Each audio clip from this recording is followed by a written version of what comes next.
bonjour, and welcome to the Amateur Detective Club. This club is exactly how it sounds. A bunch of amateurs talking about their favorite mysteries. So if you encounter a real mystery or a murder, contact the proper authorities. Do not come to us. We do not know what we are doing. But enjoy the program. Allons-y. Let us begin.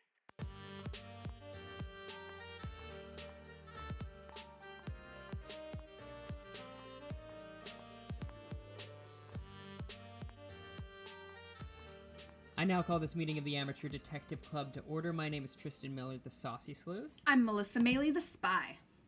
I'm Tyler Riley, Cop and a Half. Today's show is brought to you by Audible. Audible is offering our listeners a free audiobook with a 30-day trial membership. Just go to audibletrial.com/adcpod and browse the unmatched selection of audio programs. Download a title free and start listening. It's that easy. Just go to audibletrial.com/adcpod. I want to get this out of the way right now. I live below some people. They're playing music. You might hear the music. You might hear some people stomping around. That's okay. It's a Saturday. They're living it up. Club going up on a Saturday. It's their right. But do I want to pass away? Yes. Does it make me sad? Yes. Do I want to leave my body? Yes. But Because of sound. because of sound. Yes. Oh, okay. Because of sound. Yes, because of the sound. My soul wants to leave. Which is kind of like the movie we're talking about today. But before we do that, what have y'all been up to? Wait, are we discussing Disney Plus's Soul? Is that what we're doing? I don't know. That really maybe. doesn't seem in our genre, does it? I don't know. I know nothing about the movie. As much as Home Alone. Well. A gratuitous dunk on Home Alone, I know. You gotta get it in. It's all right. I understand. I did watch. So, do you know what I watched? Here we go. We can talk about this. Okay. Maybe.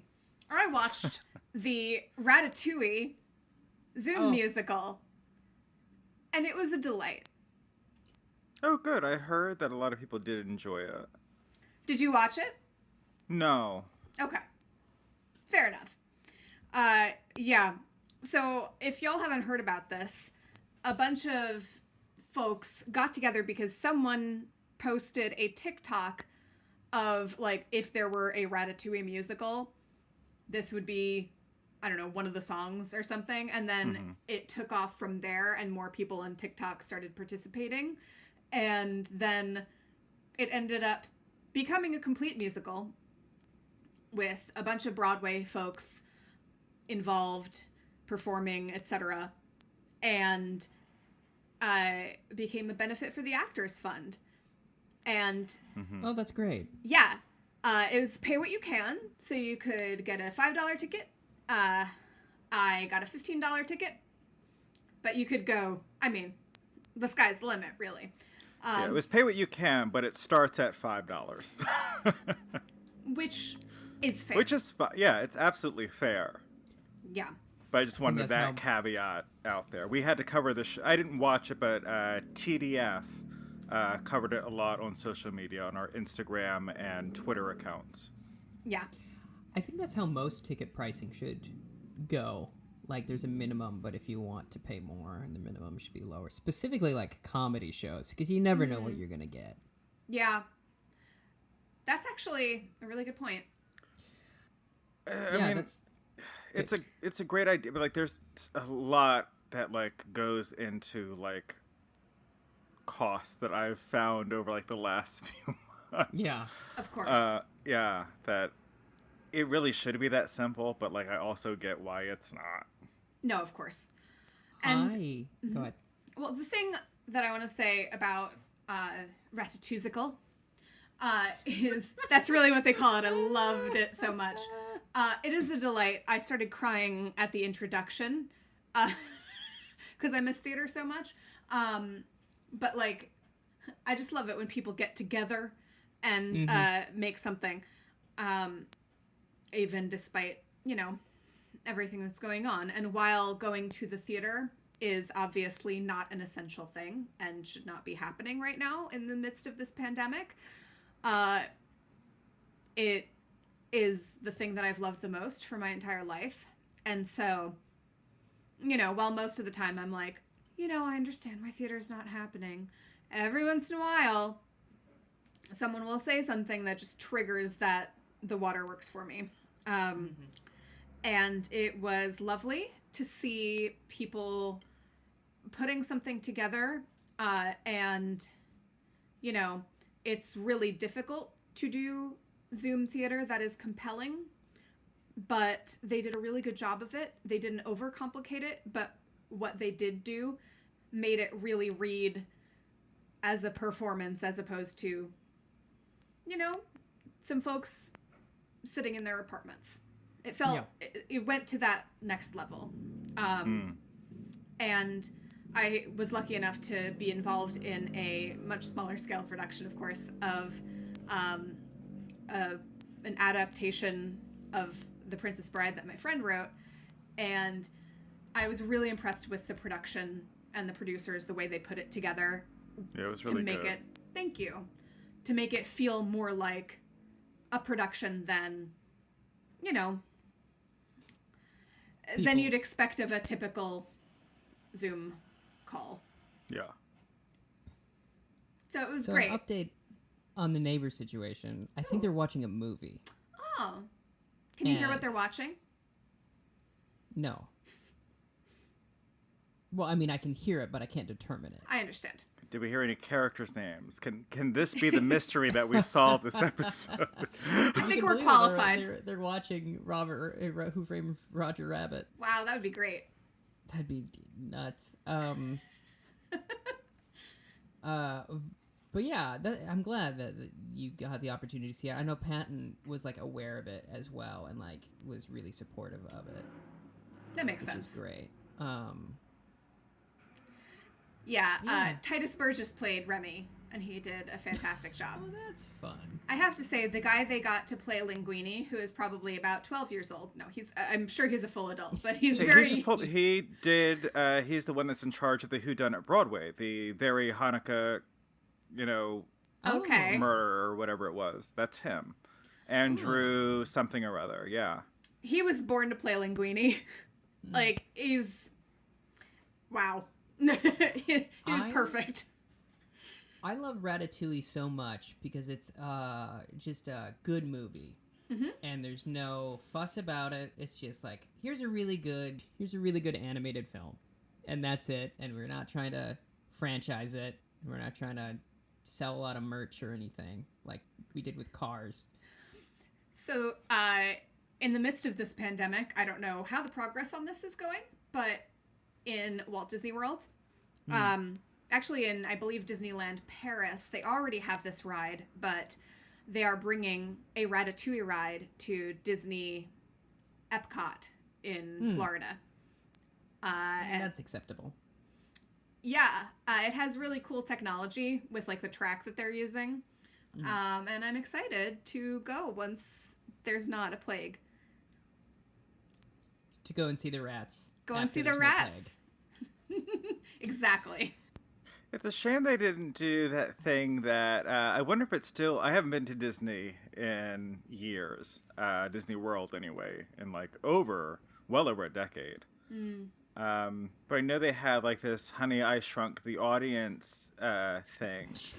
And they would do this thing where they would, it was a 4D experience where Yes. they would make it the way that I guess they used air guns to make it feel as if gerbils or hamsters or something had gotten out and were running on top of your legs and feet. Yeah, they absolutely do not have that anymore. Well, I feel like they should have done that for Ratatouille. Yeah. Well, what they do have now is they have A Bug's Life. It's Tough to Be a Bug is at Animal Kingdom in the Tree of Life. It's in the basement of the tree. I mean, that makes sense. That's sense. where bugs do it. Yeah. Yeah. And I actually, like how Tyler and I were like, yeah, where you put a bug. actually, my friend used to work at this attraction when she was a cast member at Disney. And it's tough to be a bug. It's like a 4D show. It's like, it's not a ride. So you go in and you sit in seats. But they have like little air guns, and because they talk about stink bugs at one point, and they release like kind of a foul smell. It's not a lingering foul smell. It's Disney World. But and then at the end they just have all the actors take off their costumes for 5 seconds, and you smell all the Goofy takes off his head, and you're like, oh, criminy. But they have like little things in the backs of your seats that like are like supposed to be stingers. Oh, it's actually terrifying. Ugh, I don't like that. It does upset many people. And I believe at one point at the end, it feels like bugs are running across your feet. It is, and that's when I burn the tree of life to the ground. 100%. Pocahontas will be so upset. I think Grandmother Willow would have words before Pocahontas. No, that's true. That's true. Does DreamWorks have any, like, are they in like Universal Orlando, or does DreamWorks have any? At American Dream. Okay. Because there really should be an El Dorado experience. Because you said it's tough to be a I was thinking the exact bug. same thing, Tristan. And then, and I was like, oh, you know how cool that would be? That'd be so much fun. Speaking of Disney, there it is. We are going to be talking, finally, the much anticipated episode that you've all been waiting for. Who Framed Roger Rabbit? This is a fascinating movie because it has both Disney and Looney Warner Tunes. Brothers. Yeah, Looney Tunes. Yeah, Warner Brothers. Yeah, both. Same thing. It is the only time this has ever happened. Yeah. And I think when I was a kid, I watched a lot of both. And so them coming together, to me, was the greatest thing in the world. It was so cool. There's a scene where Daffy Duck and Donald Duck are both playing pianos. They're like dueling pianos together. And it's really great. Actually, it's still really great to see that. It's real fun. Yeah, there are so many very important things about this movie from a production standpoint, and that's one of them. I was very happy to learn as well that Mel Blanc also was able to voice all of the Warner Brothers cartoons. I have a question. I know you just said you grew up watching both, but did you watch one more than the other? I watched them in different ways. I think I probably watched more Disney because there was more Disney as far as that I could access anyway. So, because I would watch the Looney Tunes television show as a kid, but then there was like Disney afternoon stuff as well, and I watched Disney movies. Okay. Tyler? Again, it was a mix of both as well. It was more Disney for films growing up, because I didn't have Disney Channel as a kid, as some people did. So I didn't really get to see like much Disney outside of, what I was going to the movie theater to see. So like TV was always like Looney Tunes and Tiny Toon Adventures and the like. I didn't have Disney Channel either, actually. The Disney afternoon stuff that I was watching was on like Channel 11 WPIX. ABC. Sure. Because they're a conglomerate. Weird to think that Twin Peaks was produced by Disney, technically, as was Pulp Fiction. Miramax was owned by Disney at the time. Very weird, very strange. It was a mixed bag for my family, but it was a weirdly sort of gendered line, I think, growing up, of like the girls liked Disney and then the boys liked Warner Brothers, though we all watched them a lot. I've seen Space Jam a number of times, but my dad doesn't like Disney, whatever. He's like actively like would put up with it, except for one, which was Aladdin, because that's a Warner Brothers cartoon produced by Disney, if we're keeping it honest. Huh. Robin always said it was a Warner Brothers cartoon at Disney Direct, which it very much is with like the pop culture references and this sort of thing. Big fan of Roadrunner growing up. Oh, yeah. Meep meep. Mm-hmm. That was a Wile E. Coyote. Go figure. Who's your favorite cartoon character? Growing up, it was Taz. Like, I loved Wile E. Coyote, but Taz was, like, my boy. Uh-huh. Love it. If we're going Warner Brothers, I really liked Tweety Bird. Oh, boy. Oh, interesting. You're the only person I've ever heard. No, my grandmother likes Tweety. But, I wanted to see that cat eat that bird so bad. Oh, boy. I cannot stand Tweety Bird. If we're going Warner Brothers, I think I was a Daffy Duck kid, though I liked Bugs. For Disney, what about Disney? It's an impossible question. We'll narrow it down. Favorite Disney princess? Scar, I know, is your favorite Disney character. Tyler, am I correct? You are. I was going to tell a story, but it's fine. No, tell the story. Tell the story. Because I was going to say Mickey at first, even Scar is like my ultimate Disney character. But like as a kid, I remember my first trip down to Disney World in Florida. Oh my gosh, the patience of this saint of a woman who is my nan stood with me as everyone else is having fun in the parks. I wanted to go see Mickey at Mickey's house, and it was like this obnoxiously long line. And as an adult, like, I'm just like, I would never. Like, why did you allow me to, like, make you do this? Because I'm sure, like, anything else would have been more fun than standing in this line. But she stood with me, and I got to see Mickey, and he took down his autograph and my autograph pad, and I took a photo with him. Next day, we see him everywhere. We see Mickey everywhere, every day for like the remaining time on this vacation. Oh boy, That's amazing. that's fantastic. So you said princess, so Yeah. this is also very hard for me to pick. I've become most closely associated with Cinderella for a number of reasons. I played Sleepy. No. Wait. Always Sleepy. No, that's a different princess. Yeah. Always sweepy, maybe. Very cleanly. Oh. So I played Cinderella in the Rodgers and Hammerstein musical when I was 17, almost 18, and about to go to college. So it got...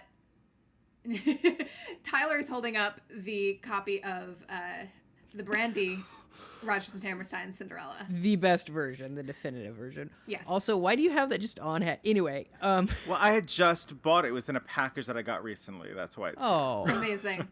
Happy holidays. But yes, I played Cinderella in that, and so people started giving me Cinderella stuff. I started being really closely associated with Cinderella. I always liked Cinderella, but I liked all the princesses. I liked Belle a lot, and Ariel, of course. But yeah, so I started becoming very closely associated with Cinderella, and that has continued. I also am a huge fan of Rapunzel. As far as the new princesses, I have a soft spot for her, for Tiana, and for Princess Anna from Frozen as well. I identify a lot with Rapunzel and Anna. But yeah, if like there are options of you can get one princess thing and you have all the princesses to pick from, I still usually pick Cinderella. Okay. Surprising no one. Genie from Aladdin. Perfect. What? Yeah, and then also, what is the character's name? Wait, you mean the sequel to Aladdin, like that genie, right? Yeah, played by Dan Castellaneta, and he also voiced him in the animated series, which was pretty good. What is his name? The other character that I really, really love. It's not Jim Hawkins. It's not Ben. It's the main pirate from Treasure Planet. What is his name? Oh my! I don't know this one. Long John Gracious. Silver. Oh. Long John Silver. Great character, great portrayal. Treasure Planet is an underrated Disney film, in my opinion. It is phenomenal. Not in your beautiful. opinion. It should be everyone's opinion. It is actually one I have not seen. One of the What? Oh my gosh, it's so good. I know. I'll get on It's Disney Plus. phenomenal. It's phenomenal. Beautiful. Joseph Gordon-Levitt is Jim Hawkins, which is very fun. That's great. I love him. Also, the King of the Forest from Bambi is dope as hell. So those are my picks. Now that we're 20 minutes in, we should start the plot of... Who Framed Roger Rabbit? Yeah. the It's titular- 1947. It is. Los Angeles. Toontown to be exact. Not really. They're on a film studio. It opens up as this animated short between, I almost said Baby Huey. What's the baby's name? What is Baby. the baby's name? Baby? Yeah, I think so. I think it's just No, Baby. it's Baby something. Let's see. Is it... You said Huey. Baby Is it Louie? Pervert. Baby Pervert is what it is. Is it really? You're not wrong. Like, no, it's not actually Herman. pervert. Okay, so I was not that far off. No, with you were Huey. not. No, you weren't. Yes. But Not at they're all. doing this animated short, and like you think you've reached the end of the short, and the movie's about to begin, but then the director yells "cut," and you realize this is part of the film. Yeah. It's with Roger Rabbit as well. The baby and Yes. Roger. Sorry. Yes. And Yes. Baby is trying to get cookies, and Roger is trying to stop him, and he keeps getting hurt. Oh, yeah. That's the bet. The baby is on a full full suicide mission, basically. Yeah. Baby's Day Out style. Like Yeah. full. Yeah. So it's that type of cartoon that would typically get shown before like a longer feature. Yeah. It was a nice tease there. And Roger's off his game. Yeah. They have yelled cut because instead of stars going around his head when he gets bonked in the head, there are birds. They didn't want birds, they wanted stars. Come on, Roger, what are you doing? Because the tunes act in these animated features in this world that's being created. Yes. It They're is actors just like any other human counterpart. exactly. It's tunes are their own beings and they coexist in this world with live action humans. So we get a cool mix in this film of live action with tunes on top of the live action, basically. We're mostly in a, non-animated Los Angeles with like just tunes bouncing around. Yeah. I just want to, like, while we're in this space talking about the fact that, the diegetic tunage, what is deeply fascinating about this film is that all of the tunes are hand-drawn. And this was kind of a precursor. There would be no James Cameron's Avatar without this movie. There would be no Star Wars, as we know it. It was really a precursor to using green screen and animated create characters like that. It was a huge technological breakthrough.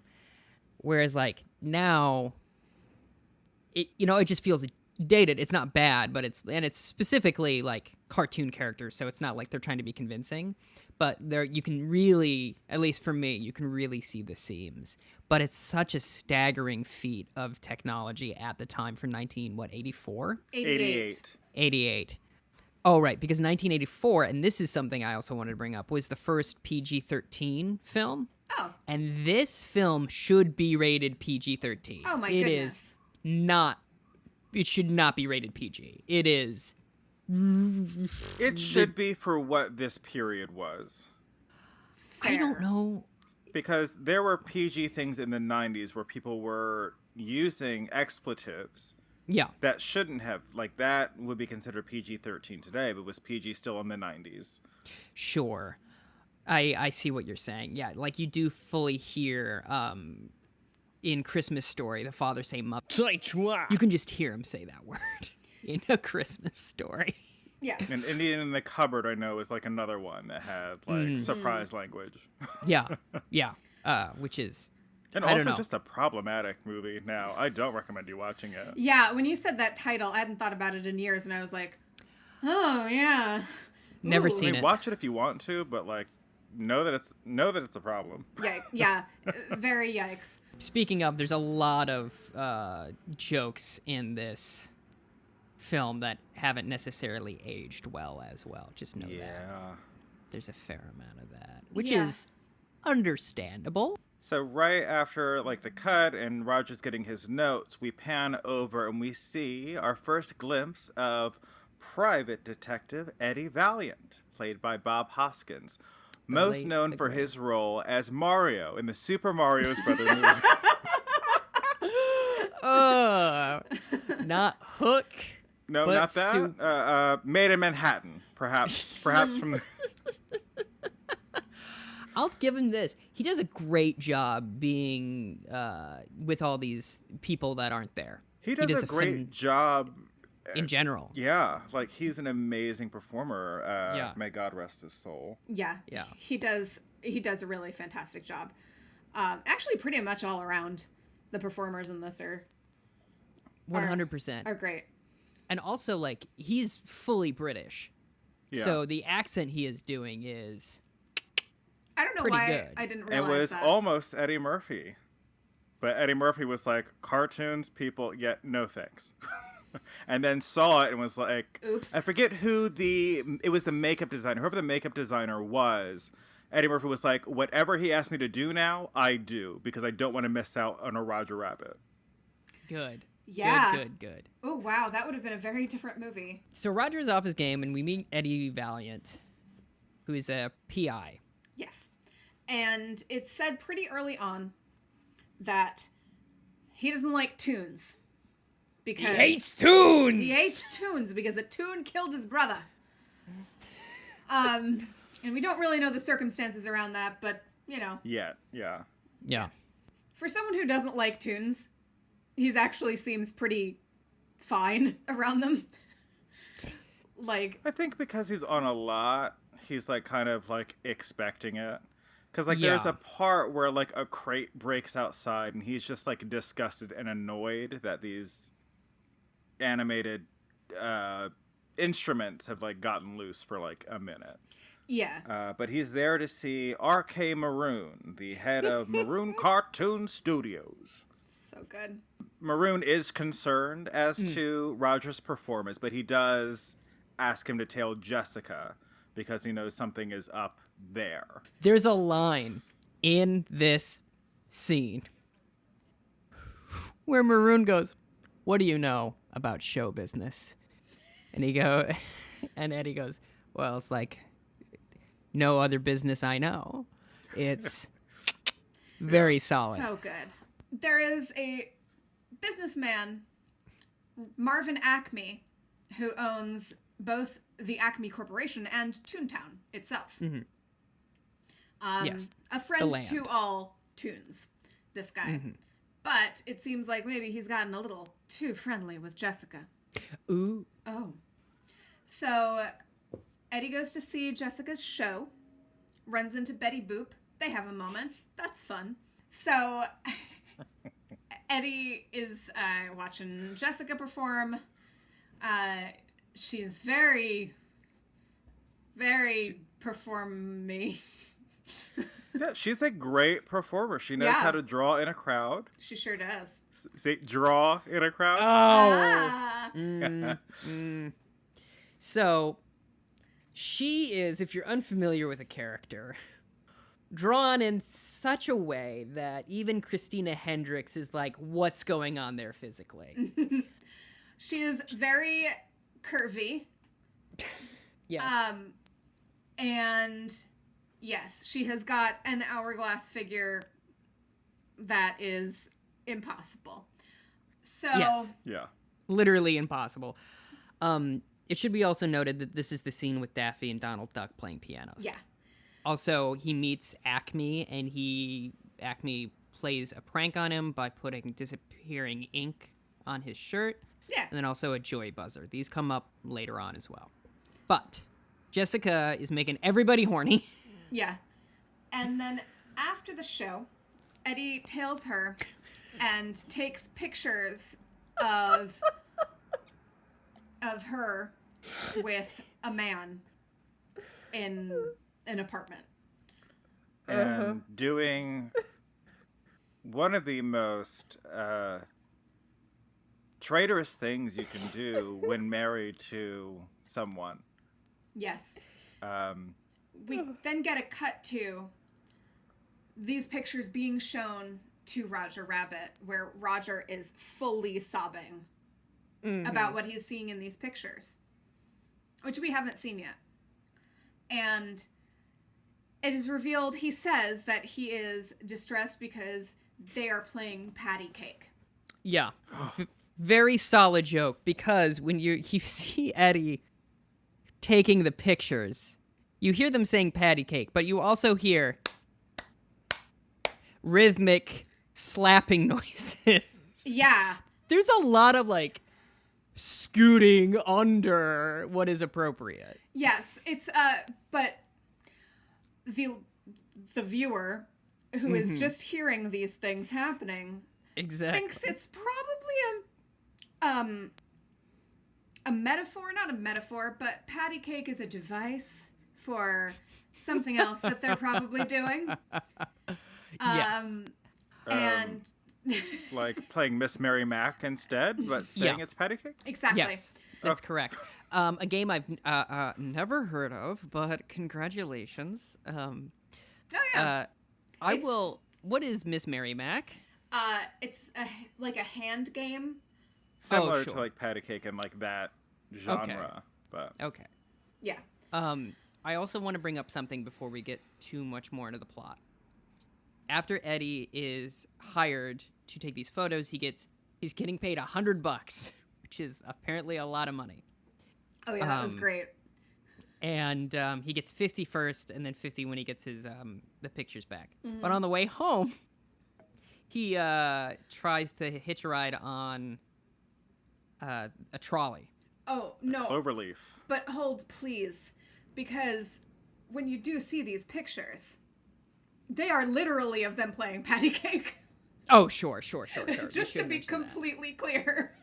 Yeah, there's no hentai in Who Framed Roger Rabbit. No, they're actually playing patty cake. Yes, and they do this really great thing where Roger is flipping through, and it becomes animated because that's how animation works, which is very funny and fun. But so before, when he's trying to get back home after he's been hired to take these photos, Eddie hitches a ride on a trolley, and the bus driver won't let him in because he doesn't have any money, and he shows him the check. He's like, "What do I look like a bank?" And then he goes, "Don't you have a car?" And this is the line that made me laugh the hardest. It says, "Why would I have a car in LA? We have the best public transportation system in the country." Which for a while was true with all the streetcars they had. Very solid joke. A lot of jokes like that. My favorite part of the movie. But also, he hitches a ride on the back with some kids who are smoking cigarettes. Which, always funny to me to see an 8-year-old puffing on tobacco. Always funny. Delinquents. Always good. And then Eddie goes to his home, which is above a bar, and he speaks with Dolores, which is the bartender to whom he owes money, and it seems like they're in some sort of romantic relationship. Because they are. Because they are. Yeah. And this is like a point where like a bar patron gives Eddie a hard time about his assignment. Yeah. Yes. Making fun of him because he's working for a tune, and that, really gets Eddie riled up because he hates tunes. Right. Yes. And then that's where I think we hear for the first time from Dolores. Melissa, do you want to take this? His brother was killed by a tune. I don't work for tunes! This whole thing is very noir. Yes. in as much as I know what noir is, which I'm never sure if I do, but I'm pretty sure this is it. It is. Great. It's labeled under noir and parody. Under. Did we talk about Roger's exit from the patty cake photo reveal? No, we haven't. We're getting to that now, which is great. Take it away.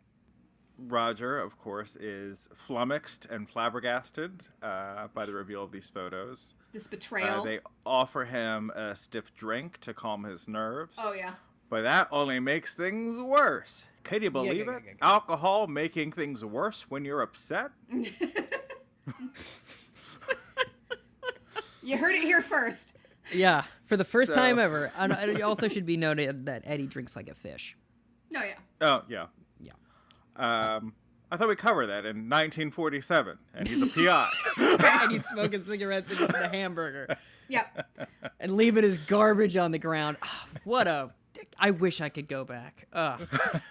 Not knowing the things I know. Going around. Being racist. Let's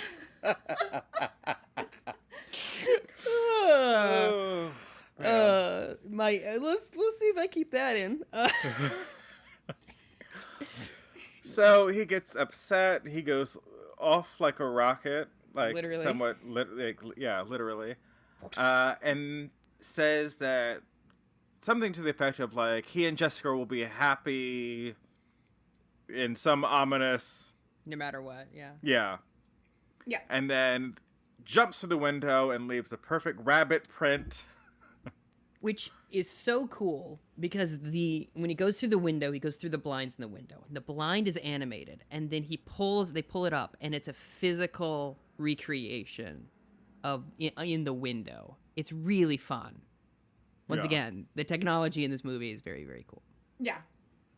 It really is fun to see, especially with the toon/live action. Mm-hmm. Like at one point, you have Eddie hanging from a post, and Tweety Bird comes by and says, "Oh, one little pity, two little pity." So you have like a cartoon bird picking up his fingers from this bar that he's hanging onto. And the bar is also animated. Right. So Bob Hoskins most likely was standing in a room pretending to dangle. Mm-hmm. God bless this man. Real cool. So the next morning, Marvin Acme, is discovered dead at the factory. So... an anvil has been dropped on him, right? I mean... Yeah. It really points to a tune. Mm-hmm. It really points to a tune. And Eddie gets called by the police over. And this is where I stay winning constantly. Because an actor Yes. from Star Wars Episode 4, A New Hope, the character's name is Admiral Mahdi. And it's... The Weasel?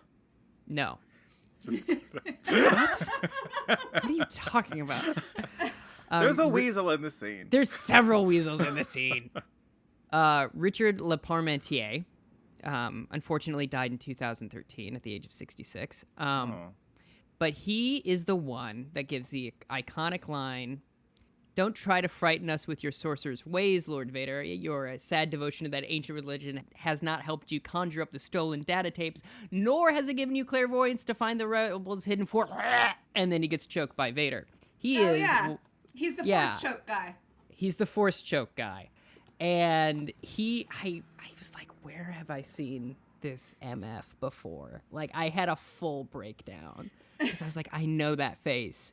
It's ingrained in my head. But anyway, I stay winning because two things.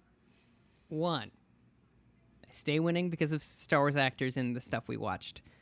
And we watched this back on this. We're recording this on the same day for the Roger Ackroyd. Two, both of them have Roger in the title. Oops, all Three, Rogers.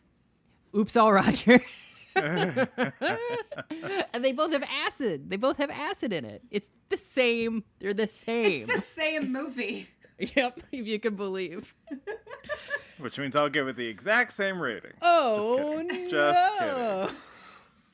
Cut to credits. We're done. But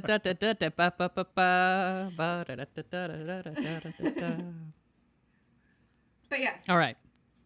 So he's dead. They're at the crime scene, and then this is the introduction to Christopher Lloyd's character, right? Judge Doom. Oh my goodness. This was the scariest thing. This guy was so terrifying to me as a child. Because I also watched this as a child. Like, probably too early? I don't know. I definitely did, because I watched this movie around the same time that Angels in the Outfield was out, which was very confusing for a young Tyler. That movie also starred Christopher Lloyd as an angel. As an angel. Yeah. He's so good in One Flew Over the Cuckoo's Nest. He's so good in that. And Cyber Chase. And obviously, you know, Back to the Future? Yeah. Yeah. Which I did not see until I was an adult. And the Page Master. Page Master. Man, he worked. Yeah. Is he still around? He is. He's still with us. He, the last thing I saw or heard him in was Cartoon Network's Over the Garden Wall. Yes, he's so good in that. Oh, I'm sorry. The best thing he's ever done is play Rasputin in Anastasia. He's so good in that movie. He is very good on that. Going back to, like, who's your favorite animated character? That movie, everybody from that movie. Don Bluth, it's phenomenal. Great. It's really wonderful. I love Anastasia. I even liked the Bartok sequel, like the Bartok the Magnificent. With Jennifer Tilly. Yes. How has she not done a murder mystery film? I don't know. Somebody who's listening and has money, hire Jennifer Tilly in a murder mystery film. So, what is it? Dr. Doom, Mr. Doom, Judge Doom. Judge, Yes. 'cause Judge Doom. And he's like, he hates tunes as well. Yes, and he is also like a chemist of sorts, because he revealed that he has a way to kill tunes. Yeah, the only way. Right. Which is this acidic thing called dip. Now, I need to figure out, is dip a slang term for something you destroyed celluloid on, I wonder? I'm not going to look that up. I don't care. Okay. Tweet at us, email us, it's fine. But Judge Doom also has his bunch of cronies that are all weasels. They're the Toon Team, Toon Patrol, Toon Squad? Toon Patrol. Squad? Toon Patrol, Toon Patrol, that's right. okay. Cool. Yeah, the Weasel Henchmen, and they are all Toons. They're all tunes, yes. But, this dip basically disappears Toons. And he, I remember this so well from when I was a kid, because he takes like a squeaky shoe tune and dips him in the dip, and he fully disappears. Yeah. It's like Breaking Bad. Yeah, he full on murders an innocent tune in front of our eyes, and nothing happens. Yeah. It's Government, am I right? really I was upsetting. about to say. But yes, so they are all, he's saying we gotta find Roger and bring him to justice, basically.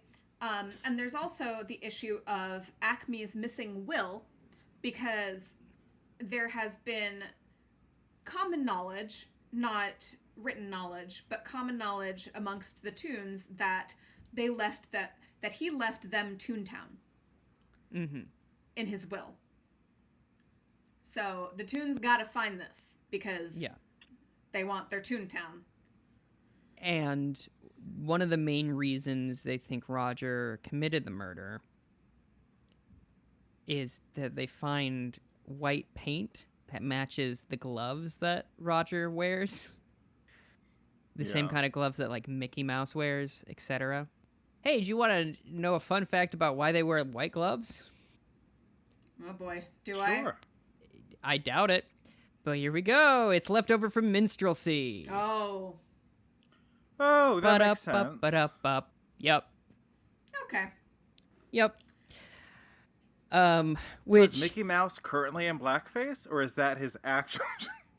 I think I think I he realized is. Melissa was still on the call, and I was like, oh, that's probably going to ruin it. Oh boy. I don't like where this is going. I mean, You'll hear from my attorney.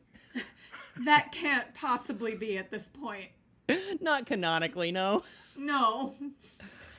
No. But so they want Eddie on the case, and he's like, no, I hate tunes. This is none of my business. I'm not helping. So he goes home. And who's hiding at his home but Roger Rabbit? Yeah. I think it's the Aykroyd. I got really scared for a second. The zombified corpse, Roger Rabbit. And he, Roger Rabbit, is trying to convince Eddie to help him out because Eddie used to be a big advocate for tunes up until one of them killing his brother. Yeah. And so... and how did they kill him again? They dropped a piano on his head, just like a tune would, and just like Acme's been murdered, because it was a piano, not an anvil.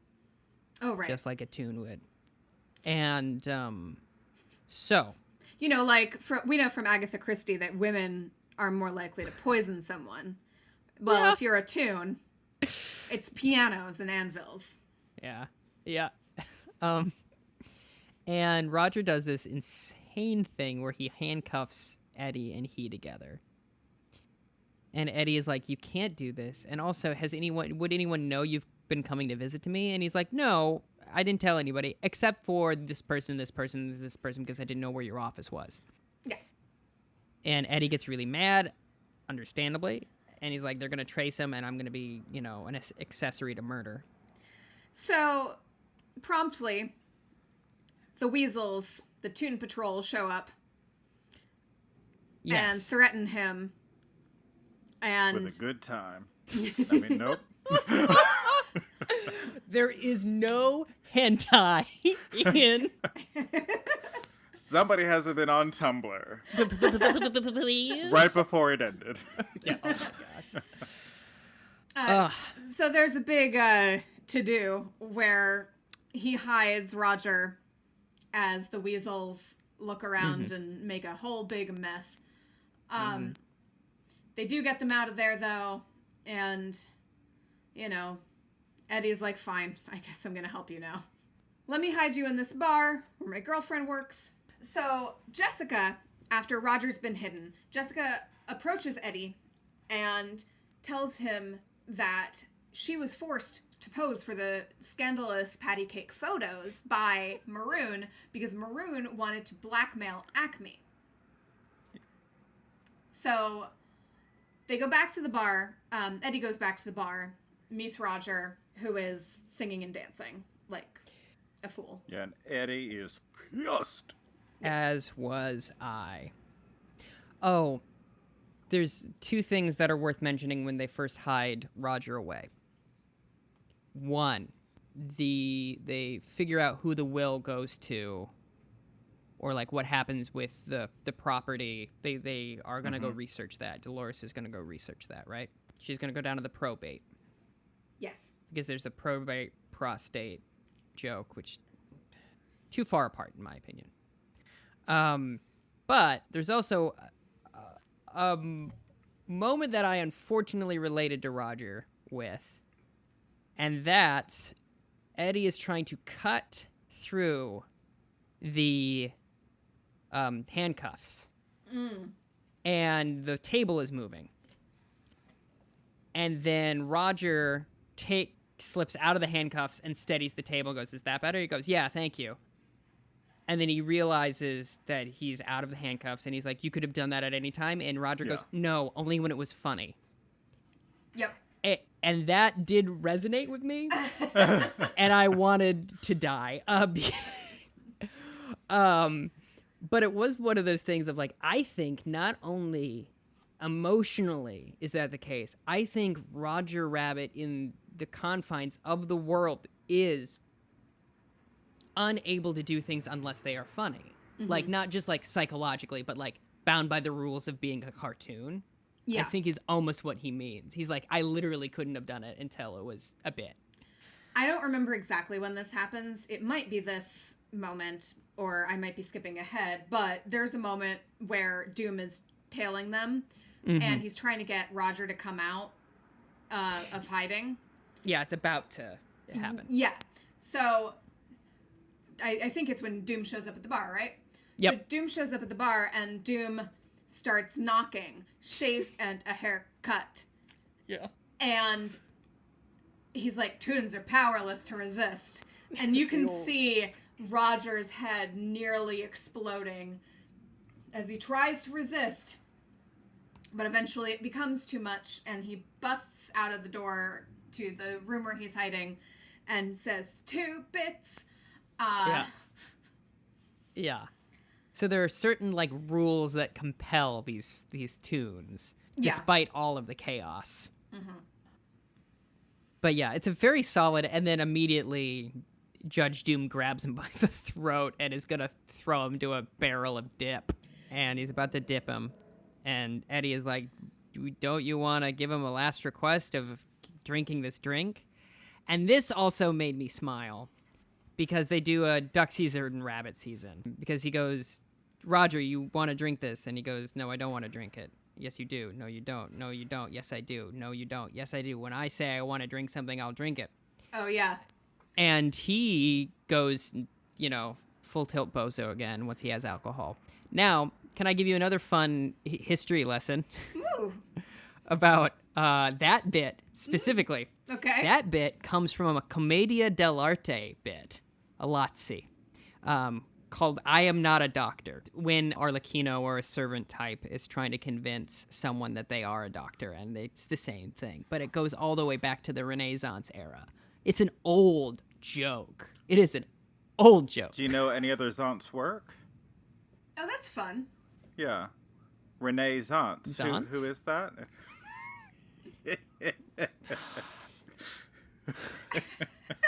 You Zants, be serious.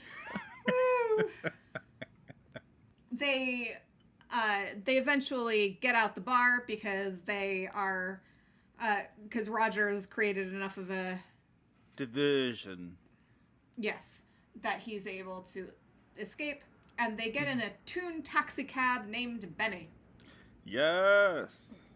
Yes, very fun character.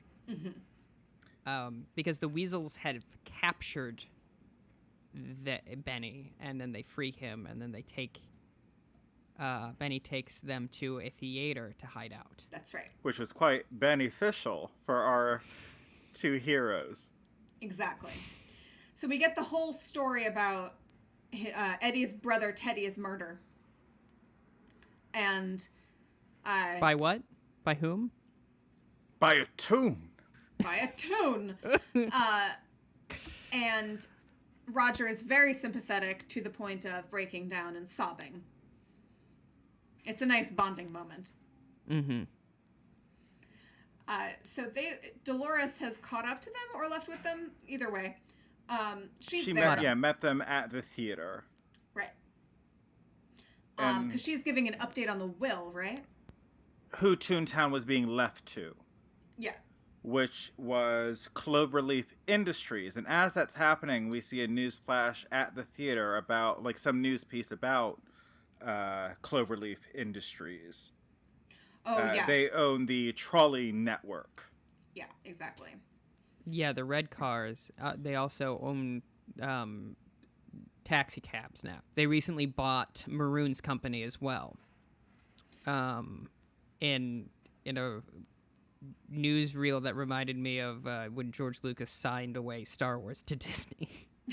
The same level of enthusiasm was shown. Oh, I guess this is fine. So, Eddie is now... Maroon has gotten himself looking very suspicious between this and also him wanting to blackmail Roger. Oh, blackmail Acme with the pictures of Acme and Jessica.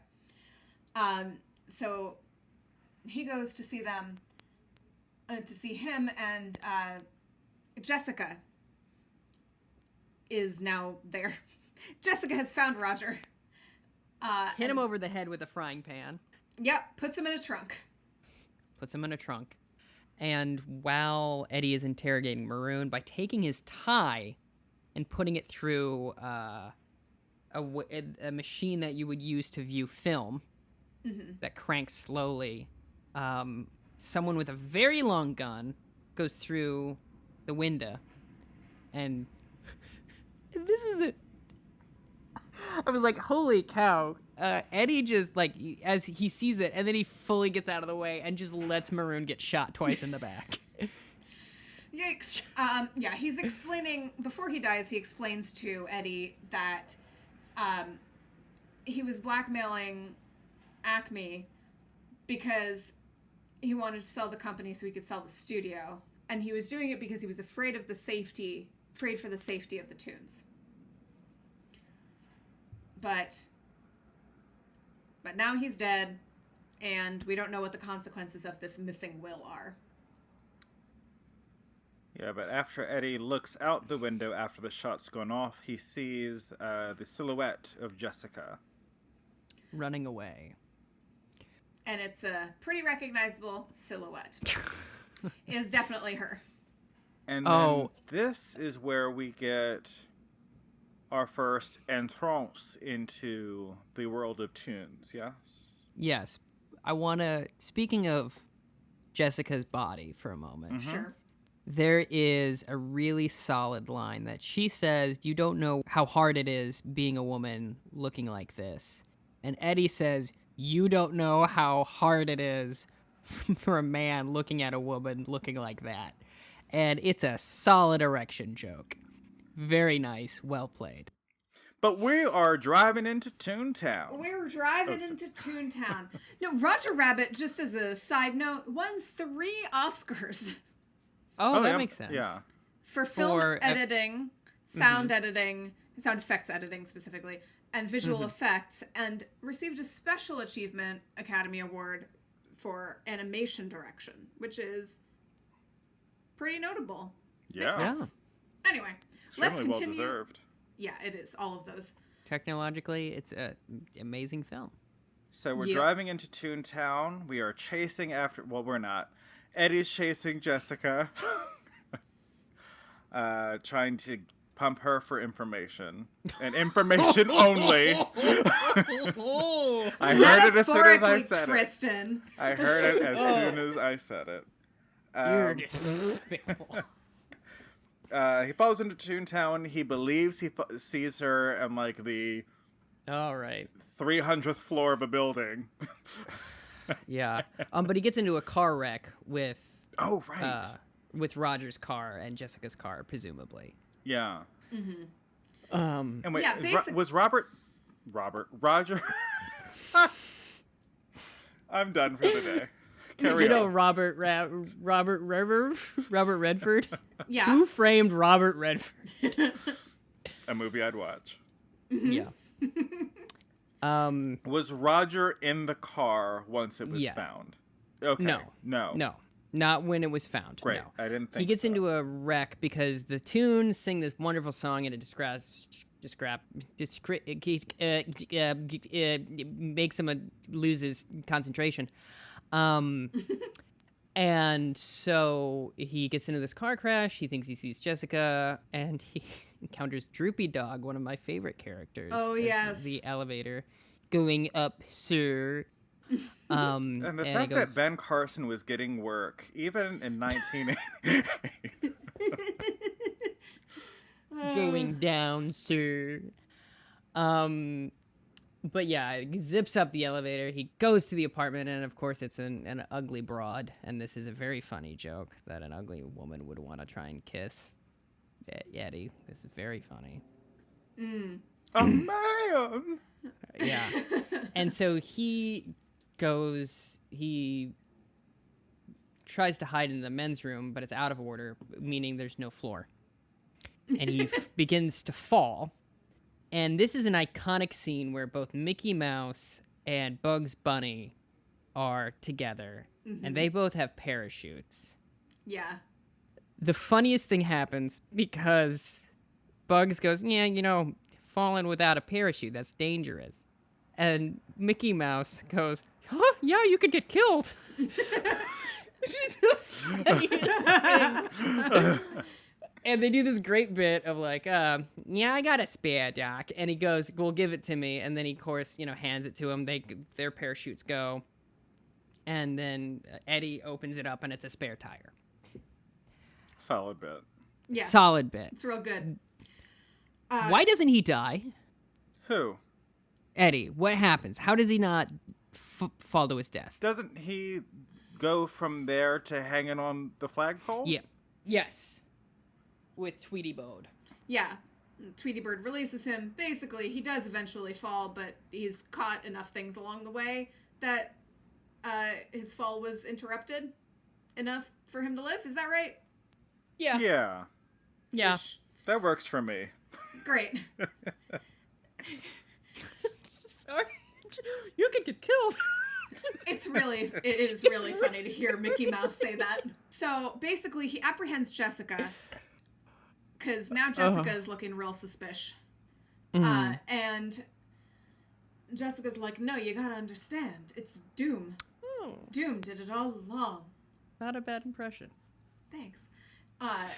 And I think this is the point where she says, I'm not bad. I'm just drawn that way. Mm-hmm.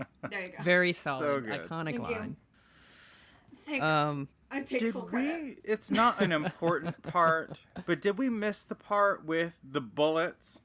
Yes, we did. Okay. I mean, yeah, it's not And important the- enough to go back, but Yeah, solid. he has a cartoon. What is actually kind of important, in as much he has a cartoon gun as opposed to a real gun, and presumably a cartoon gun can like hurt cartoons, whereas I don't know the full logic of. They've never fully explained why he has a cartoon gun, but the bullets are themed. There's 6 of them, much like in Roger Ackroyd.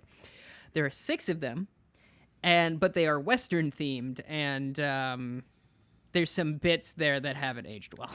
I do believe, and I could be mistaken, people will let us know on Twitter and the like. I believe it was his brother's gun, and that's why it was a cartoon gun, because they used to work Toontown specifically. I believe you are correct. He also pours out his whiskey and decides not to drink anymore, which is a good moment. Heck of a time to quit drinking, but like everyone doing dry January right now. I've been doing dry January for 4 years, man. Yeah. Weed's legal in Jersey.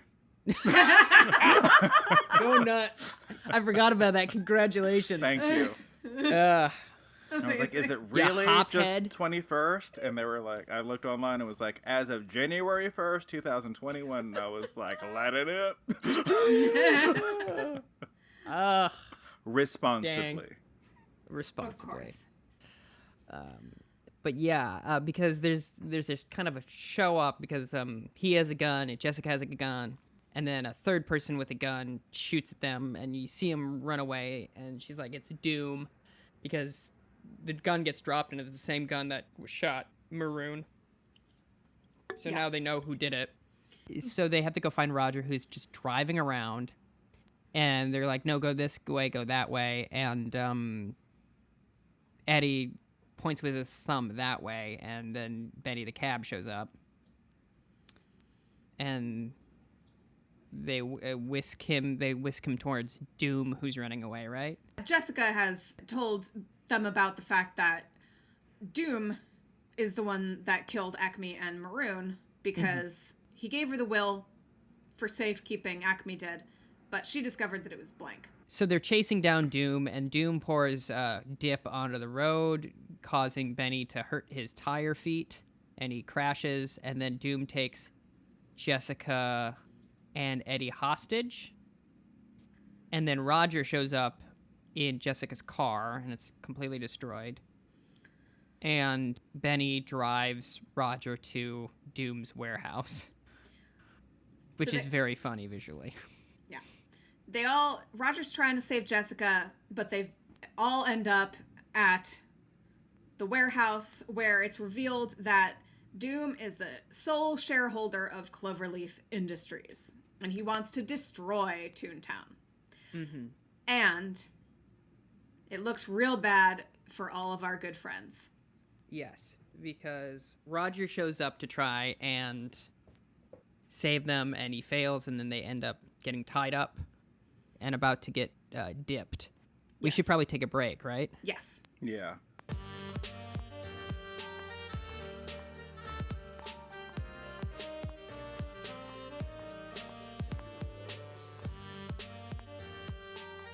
Thank you so much for joining us here today on the Amateur Detective Club.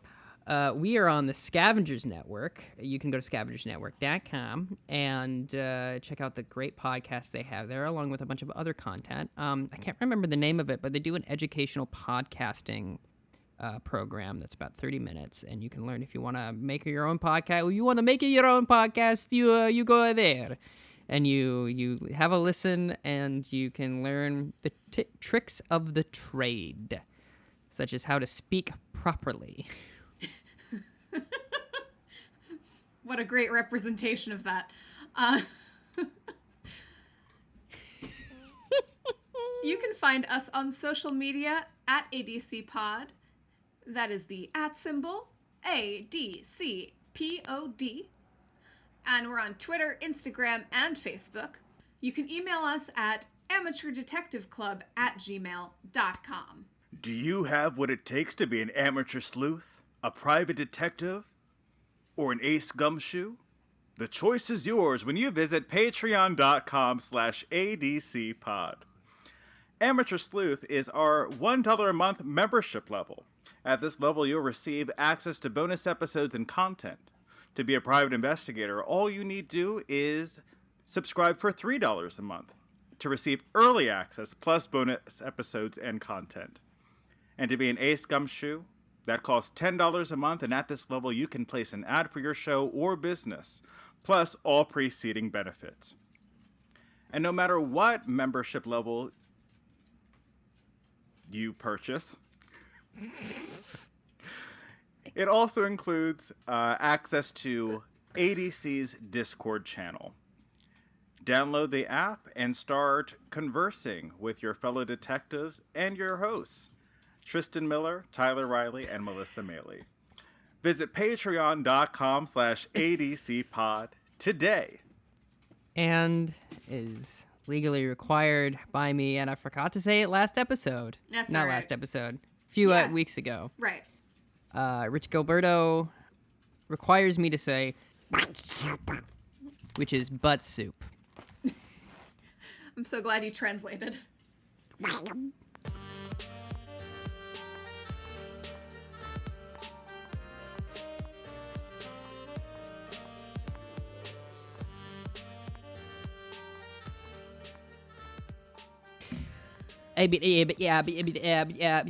returning to the show. When last we left our heroes, they were not in a good place. Yeah, but what about in the movie? Am I right? Oh my goodness. So we get a big reveal that Doom is himself a toon. Yeah.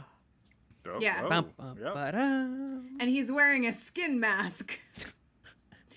It's not real skin. It's like a rubber mask, I guess. But it's very good.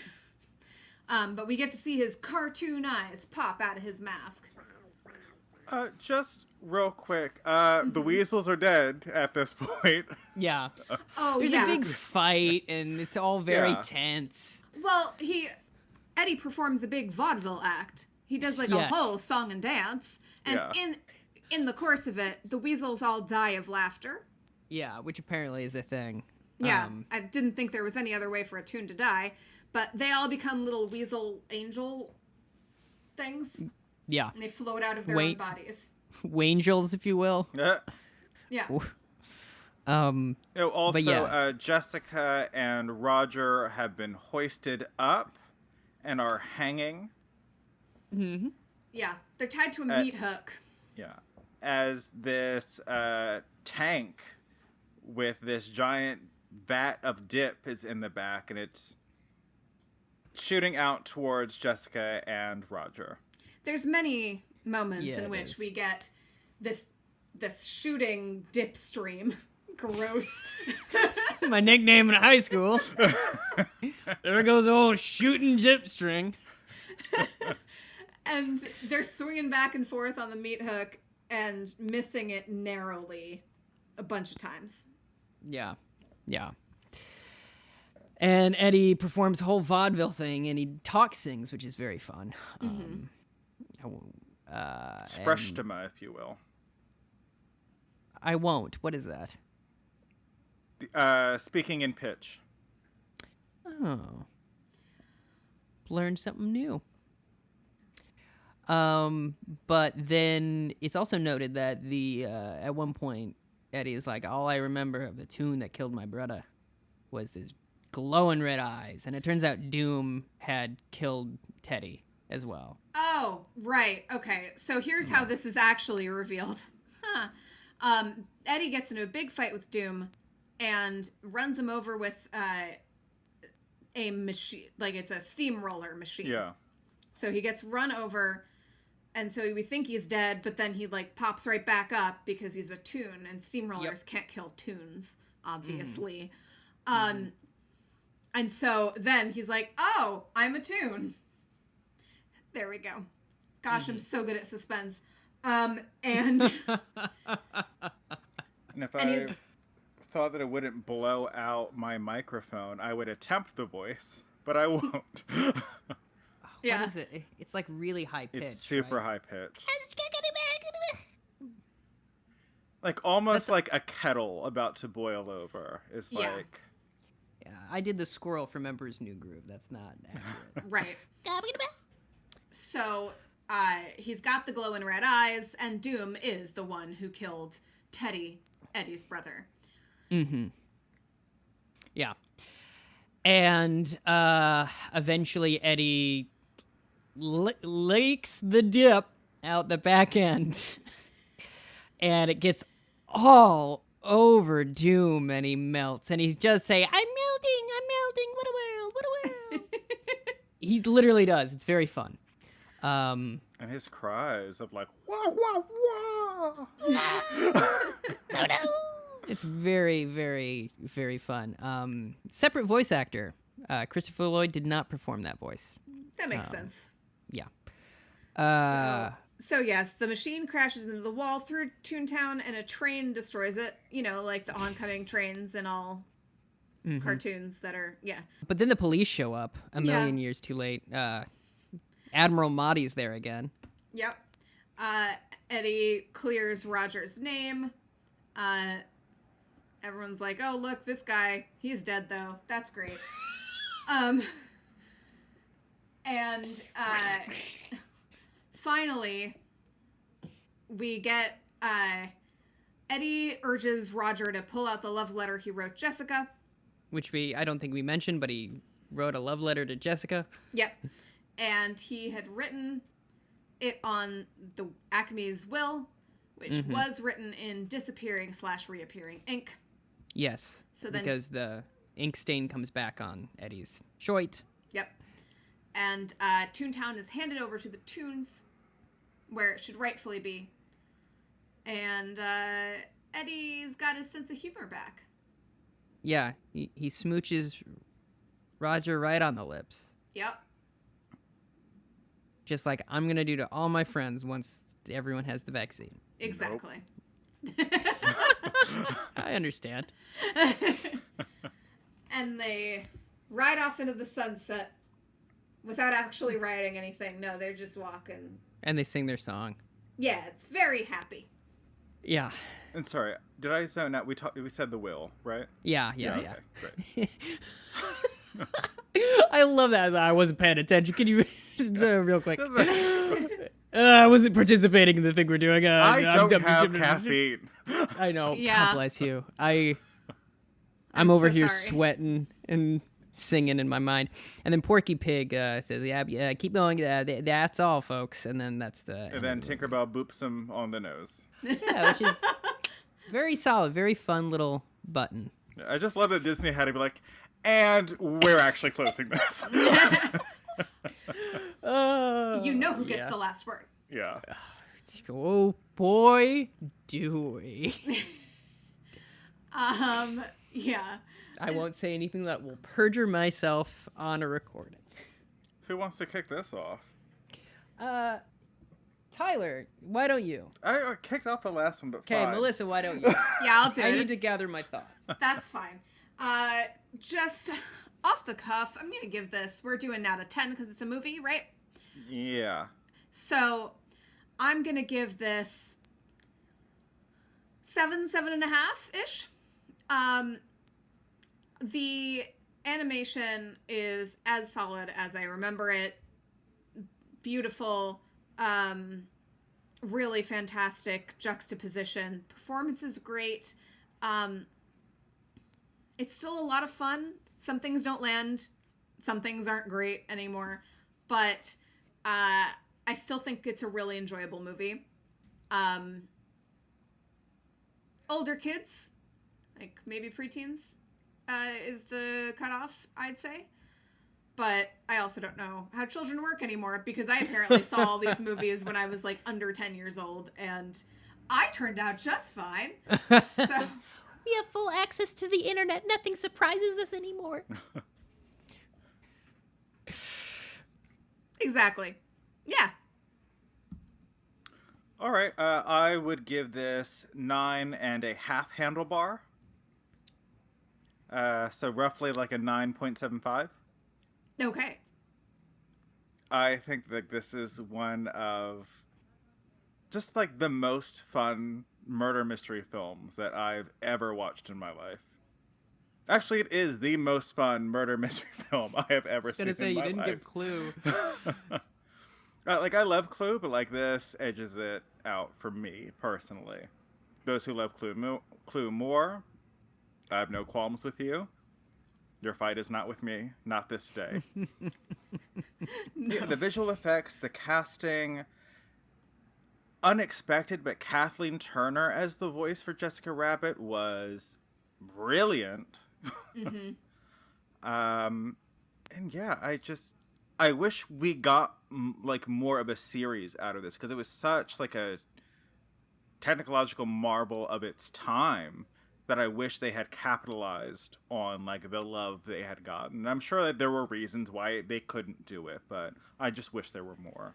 But all in all, like I have very little issues with this film, and the issues I do have, I don't feel like mentioning because the film's that great. You know what? 8. This is hard. Really difficult. Like a 5, 5.5. I have no interest in watching this movie again. It's hard. It's really difficult because technologically it's like such a staggering film and the performances are so good. And it made me laugh a few times. But God, I wanted Roger to die. God, I hate him. Oh. I have such a hard time getting on board with trying to not see him melt away. And it's just, I don't know. I find him annoying and grating and unfunny. And it's also one of those things, that opening sequence, I knew I was in trouble when that whole opening sequence with all the slapstick stuff, not a peep out of me. I was like, this is just loud. And it made me think, oh, I used to think this stuff was really funny. Cartoon, like, it made me kind of reevaluate, like, you know, senses of humor. Whereas, like, what's interesting about that is, like, I'll laugh at Chaplin still. I'll laugh at physical humor. But, like, all the exploding and, like, all this, like, it just... My gosh, it was just, that whole first sequence was, like, a chore to get through for me. I think a lot of also with Roger, it's not necessarily the vocal choice. I don't think it's the acting. I think it's, and this is something that I fundamentally have an issue with characters that are this way. And it's the fact that he does nothing but hinder his own case. He is so frustrating because he is a cartoon. and there are, rules, and I understand, like, logically why it makes sense, but the character itself is so frustrating. I am on Eddie's side 100%, and I think Bob Hoskins is a genius because he's very convincing with him, and he just blows everybody else out of the water, I think, performance-wise. But, oh my God, it's just so frustrating that, like, Roger can't help himself. And that is the crux of my issue with the movie, is that it's not particularly, like... All the jokes I mentioned are the jokes that I liked. And everything else was pretty flat for me. Which is also sad for me, because I love cartoons from this era. Mm-hmm. Like, I really do love Looney Tunes. I think they're just so wonderful. And it's just, I don't know if it's... I don't know about it. And so I'm hesitant to give it like a 5 because that's a low-ish, it's like an average film. But I also maybe will want to see it together again to like really figure out how I'm conflicted about it. All right. Because it is, as you say, very, like, all the points you guys brought up are correct of the performances and the technology, and like the script is really tight. And the editing is well deserved. But I don't know. There's something about it that just doesn't quite work for me. That's fair. Yeah. I know I went like on a very long ramble there. That's fine. That's what we do here. Yeah. We go on long rambles. That's Honestly, true. That's and all the people... podcast is. Yeah. It's us rambling, trying to remember information to relate to the I remember wanting Roger to die pretty clearly. Oh my God. And that's how I felt when I saw it a little bit on TV as a kid too. I was like, criminy, is this character annoying? And I like Jar Jar Binks. And I thought that was funny as a kid. But Roger Rabbit, I was like, no. Fascinating. Yeah. And I don't know what it is. I think it's because, like, Jar Jar's trying to be helpful. He's That's genuinely true. trying to help. No, he is. You're right. Whereas, like, Roger just can't... he can't not get in his own way because of his nature. Which is, a theme of the...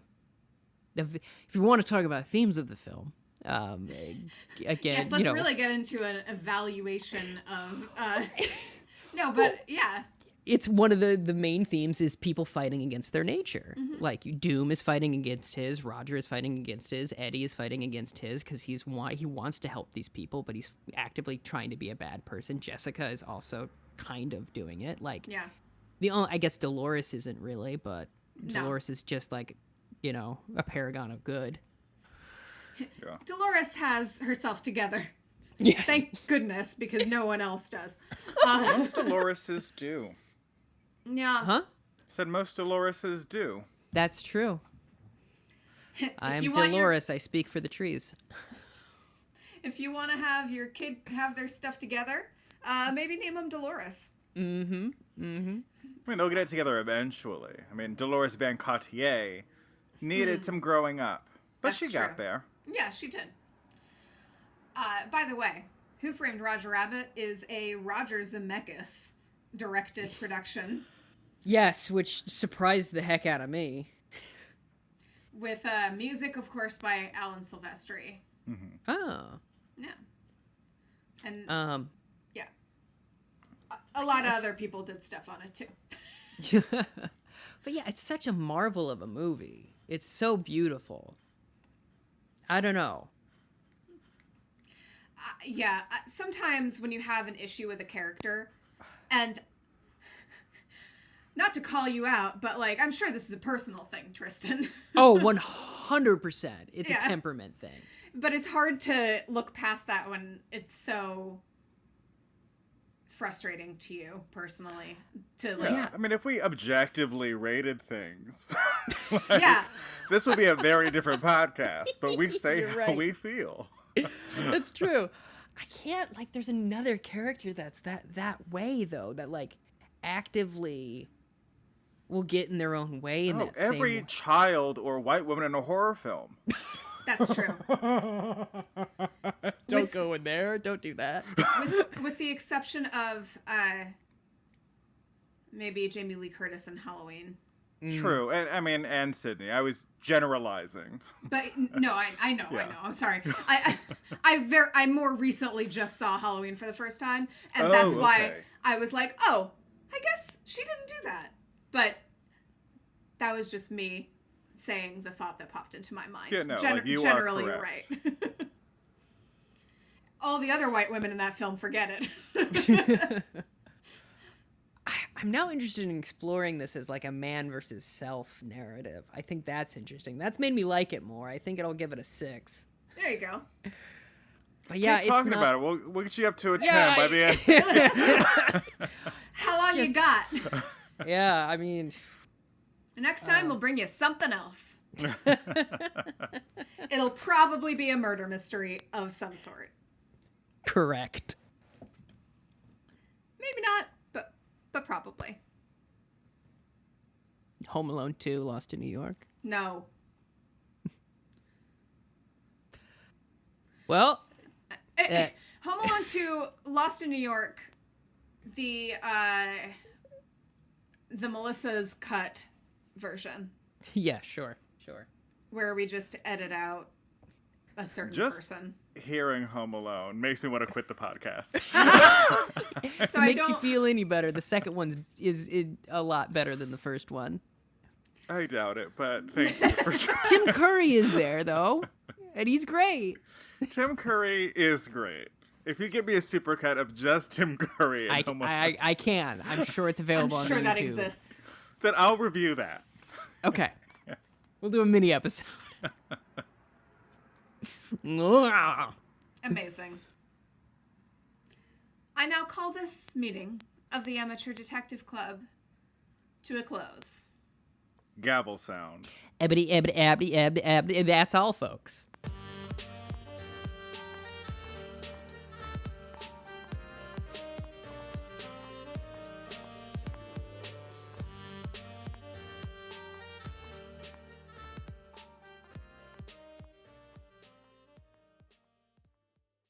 The Scavengers Network.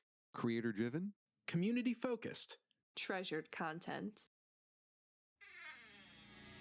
Do you wish your life was a little more spooky? Hi, everybody. My name is Jordan Reed. And I'm Lindsay Reed. And this is Spooky Spouses, a podcast about ghosts and stuff. Tall tales. If you ever want to find out if a psychic is real or not, commit a crime and then go to them and ask about the crime. Cryptid technology. That's why we can't find Bigfoot, because they don't have trackers. They don't have these apps that are like, here I am, going to the ice cream store later. Scary stories. You know what you're going to do? What? Crap your pants. Oh, no. Okay. Numbers in general. I just hear or see numbers and my brain shuts off. You can find brand new episodes of Spooky Spouses every week, wherever you get your podcasts. Excuse me, part of the Scavengers Network.